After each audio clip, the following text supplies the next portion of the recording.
Hello and welcome to the A Starship. My name's Kale, and today I'm going to be doing some work on the Spectral Graph Token Pretransformer, which I'm turning my C++ API called Script2 that you can find on GitHub into a library for doing this because I'm convinced I have found something, but we have to test it, of course. But I just know enough about math to where I recognize gold when I see it. Find this at github.com/a*starship/script2/issues. Oh, sorry, not /issues. I'm sorry. I'm just reading the web address here. I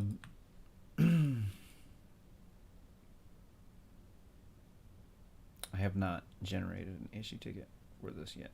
So, the problem is that when we are doing dot product self attention, tokens that are willy-nilly laid out do not have clean decision line boundary that is easy to find using neural networks. The solution is that we are going to use McCulloch-Laplace token density diagonalization.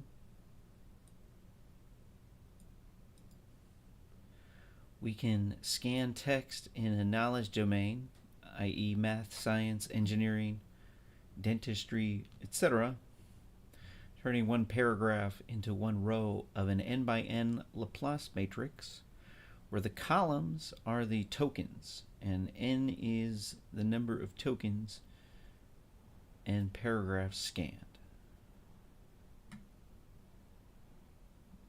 We sort the rows by the number of nodes ascending, such that tokens with the most graph edges, i.e. the most negative ones in the row, are at the bottom of the matrix. Next, we change the order of the columns such that the non-zero entries are clustered around the diagonal with zeros on the left.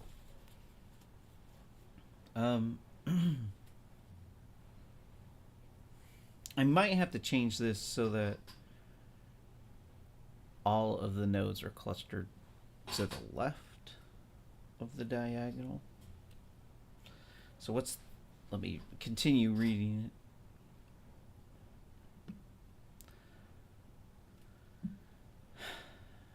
And then the negative one on the bottom. Sorry.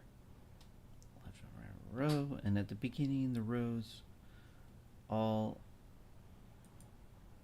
At the beginning of the rows.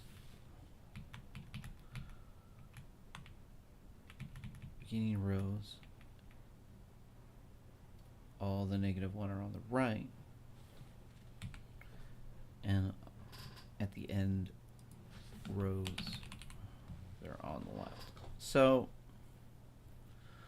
I might just change this so that everything's clustered to the left. So we do this when we do dot product self attention or similar technique. By doing this, when we do dot product self attention or similar technique, the token values cluster around the token squared. Because we sorted rows by numbers of edges, their token squared is much larger, which makes the decision line boundary cleaner by spreading the tokens out with large gaps in the dot product space that are easy to detect using y equals mx plus b. So that is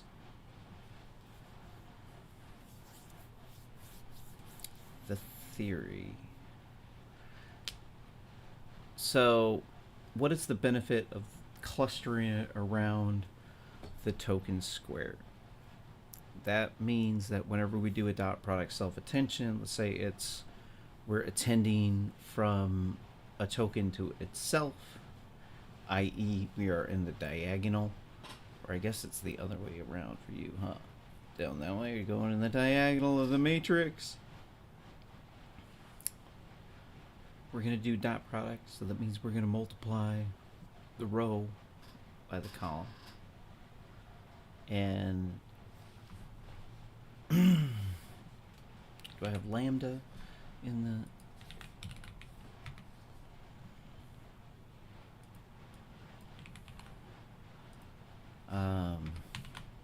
AX equals lambda x.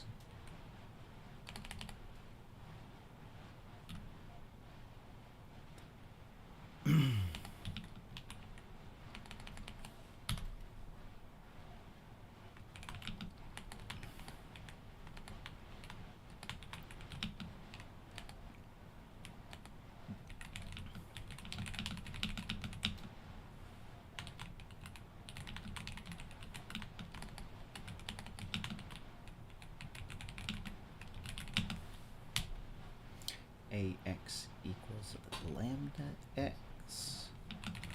And the A is the Laplace matrix and paragraphs described above, and X are the token embeddings. Alright, so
does that make any sense? This helps us out when we do sparse spectral attention, because AX equals lambda x, where A is the Laplace matrix of paragraphs described above, and X are the token embeddings.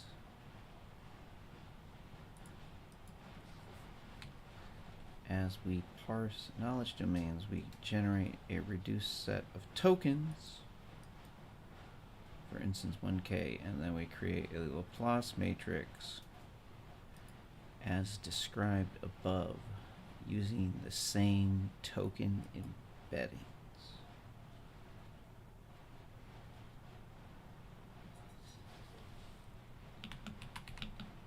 We calculate the largest eigenvalue using power iteration. I think that's it, right? Power iteration. Yeah, this is it. So this is going to be O log n, big O notation, O n squared, which is not bad. So let's say that our token set is 1000 token set. We can now parse 1000 paragraphs and create this sparse spectral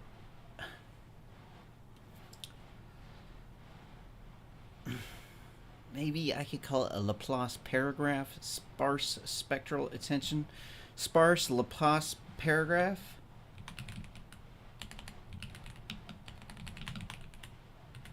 I don't know.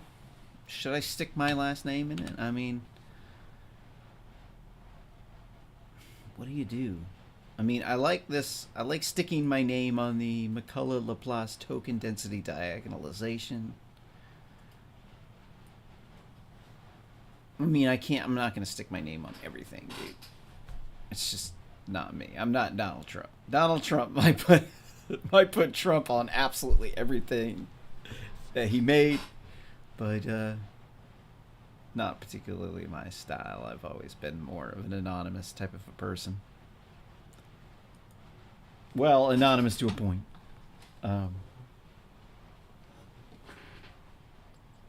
Unbranded, shall I say.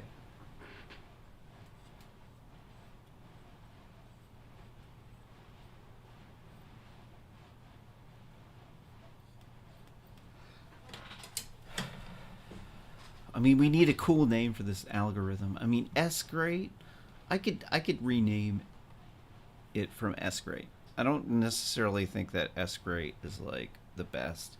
It was the first name that I came up with. McCullough-Laplace token density diagonalization. Yeah, that works pretty good. So some knowledge domains, the tokens are going to be higher. Like when we scan, so we'll fill up a matrix. Like we're going to have like 80,000 paragraphs that we fill up a matrix with. And then finding the largest eigenvalue of that particular matrix is that'd be interesting. So what do we do? So we're going to take these eigenvectors, and so we have the reduced token sets, and then we are going to feed our eigenvectors in for our context. So we're going to pre-calculate a bunch of these eigenvectors for documents. And the goal is we would like to have various dimensions of the token set. Sorry, let me rephrase that. We should have different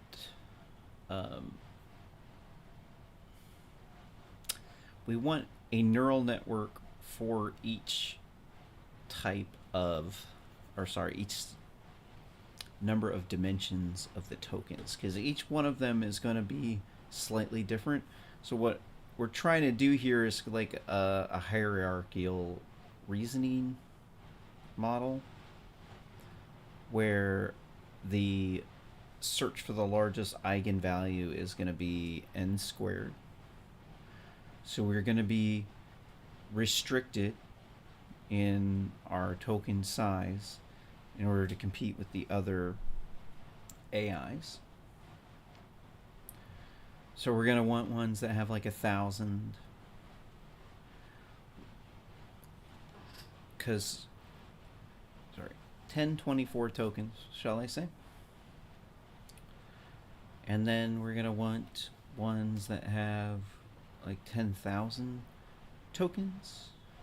10,000 times 10,000 is not too bad. Once you start getting 100,000 times 100,000, now it's going to start to be quite a while to fill up the matrix and to calculate the largest eigenvalue. But it is very interesting because, you know, the eigenvalue, we're just going to multiply the input embedding vectors by this eigenvalue to scale the vector out. So this means that, what does this mean? You got to understand what's going on when you're doing a dot product self attention. Well, there's two parts. There's the self attention matrix and then the masked self attention matrix. And the masked self attention matrix you do on the second and beyond context tokens. And the way I've heard it described is that when you mask out the self-attention matrix, that it's trying to predict the next word. So it's trying to not cheat. It's trying to figure that out. So when you do a self-attention, what you are doing is that you're converting the text that you sent in kind of like to like a hash. Imagine you got a hash table. I scanned the text into a hash table. I got a hash. It's kind of like what you're doing, but then there's like a hash for like every different combination of the tokens. So when you're paying attention to something, there's like each token has a connection to the other token. So you've got a sentence that comes in, and then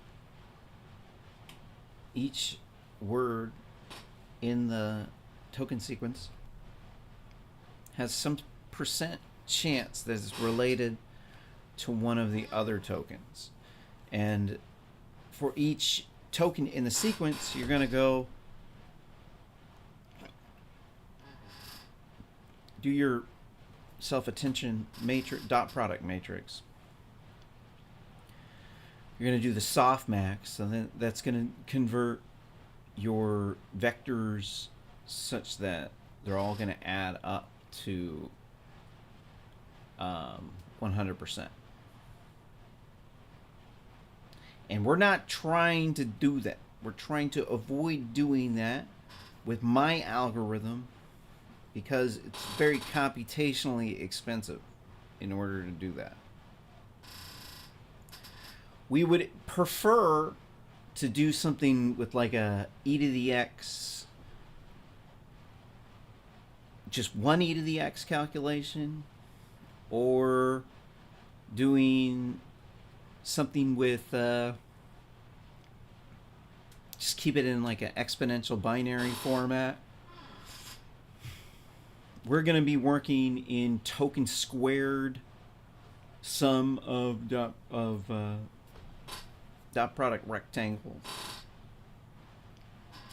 So the goal with that is that we have a floating point number. That floating point number is gonna be relatively imprecise. We're gonna have lots of rounding errors. So we need to keep it all base 2 as much as we can. We also have a machine that has the RAM is all, it's not like in a 2D grid. The RAM is just in one line that goes, it's like broken line segments. But for our purposes,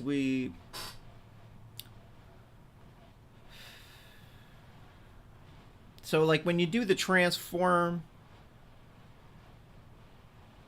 there's like each context token, there's like a position of the context token. I guess my going the other way because it's mirrored. So there's a place in the sequence where that token exists. So the LLMs for each token in the context window, they use the same feed-forward network. This is the thing that's I think the most hard to conceptually understand. That and the queue. What exactly is the query?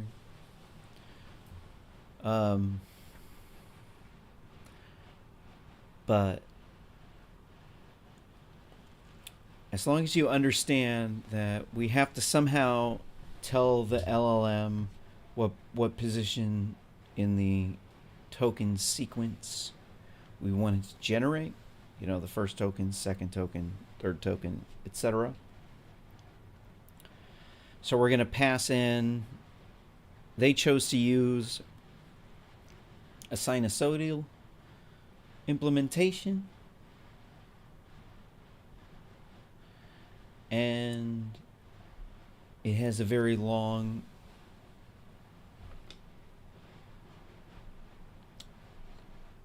period. And so what they theorized is that it can do a longer context window. From what I understand, they're unable to get the LLM to be accurate with long context windows. This is where the recurrent language model is going to come in and be superior. The recurrent language model uses a recurrent neural network in the transformer, and it works better for long sequences. But the standard transformer is going to be better for some tasks, but not all. But the recurrent language model is new, so it's probably not going to stay that way. What we're going to get is a hodgepodge of all the best algorithms, and it's going to, we're going to be using the best models for that particular task until we get the next quantum evolution, which could happen. You know, they got some new X-ray lithography processes that are supposed to make the chips a lot faster, supposed to be the continuation of Moore's law, which is pretty impressive. ASML, they are going to be having a hard time competing with the new X-ray lithography. I mean, you probably won't be completely out of business because it doesn't sound like the company that invented the X-ray lithography wants to sell to other companies. They're trying to develop their own TSMC thing, which I commend them. You know, Taiwan is like a giant risk to make all our chips in. I personally think we should defend Taiwan. I'm all about that. So, let me be useful here. Just gonna create that, and then I don't know what to call this.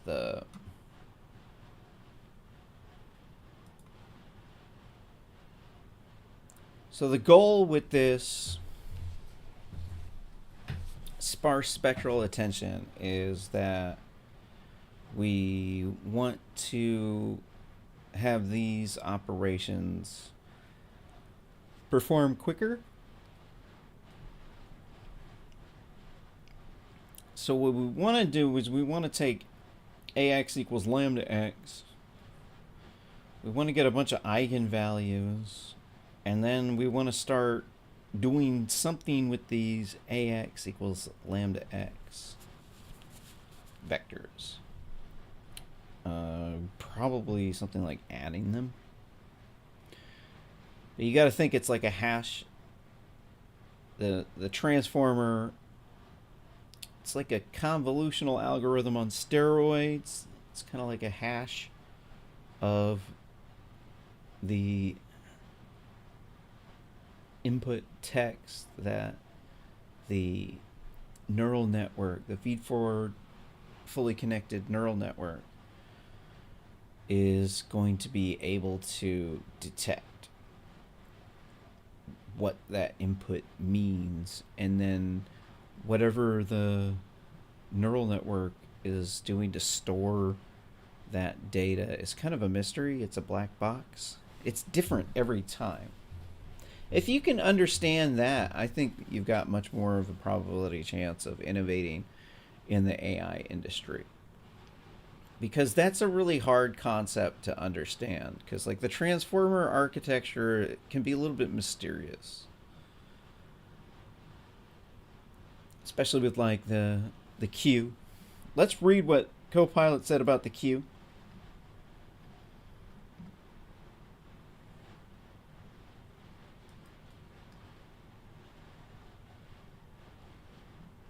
I thought Copilot explained it well, or ChatGPT 5. SVM activation functions. I'm sorry.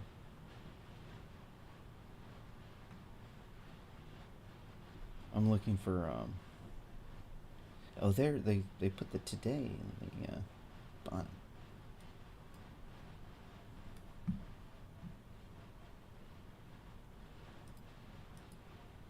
I apologize.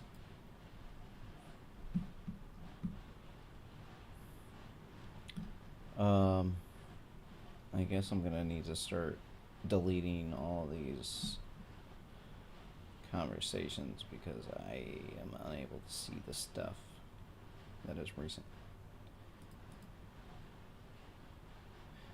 Been looking into the accusations that the population of China is only 400 million, and they seem to be. I cannot discredit them. I cannot say for a fact that the CCP was lying, but if you look at the population graph of China,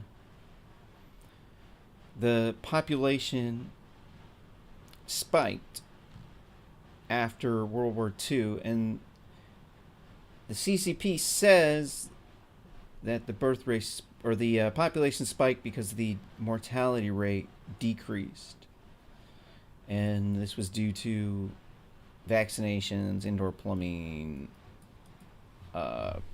improvements in living standard.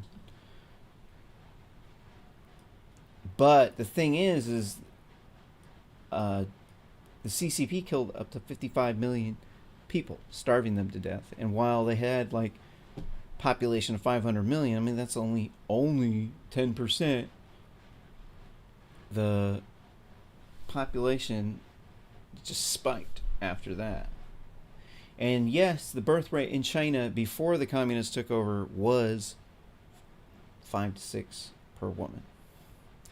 But then they want us to believe that that birth rate continued at the same rate under China's rule, or sorry, under the CCP's rule, under Chairman Mao, which I don't think that that's actually true.